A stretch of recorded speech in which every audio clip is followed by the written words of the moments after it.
Dhaka, the city of পাবলিকের toilet. কি শুনতে খটকা লাগছে? পাবলিক টয়লেট তো বহু শুনেছেন, বাট হোয়াট ইজ পাবলিকের টয়লেট?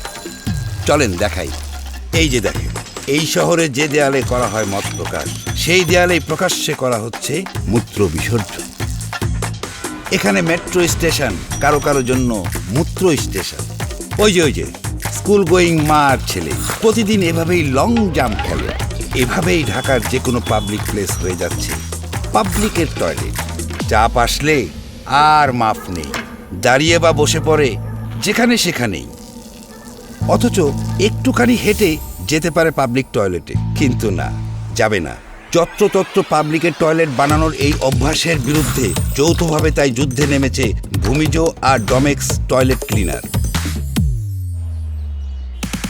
ইতিমধ্যে ঢাকার বেশ কিছু জায়গায় তৈরি করেছে দুর্গন্ধমুক্ত ও পরিষ্কার পাবলিক টয়লেট। শুধু পুরুষরা নয়, নারীরাও এই টয়লেটগুলো ব্যবহার করছে স্বাচ্ছন্দ্যে, যা ইউরিন ইনফেকশন সহ মারাত্মক রোগ ব্যাধি থেকে সুরক্ষিত রাখতে সহায়তা করছে।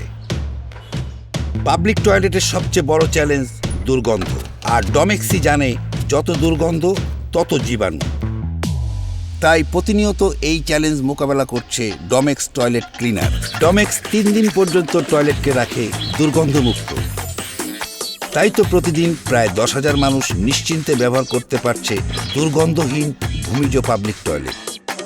সবাই যদি দুর্গন্ধহীন ও পরিষ্কার পাবলিক টয়লেট ব্যবহার করে, একদিন ঢাকার সব পাবলিকের টয়লেট বন্ধ হয়ে যাবে, আর ঢাকা হবে দুর্গন্ধমুক্ত ও দূষণমুক্ত এক শহর।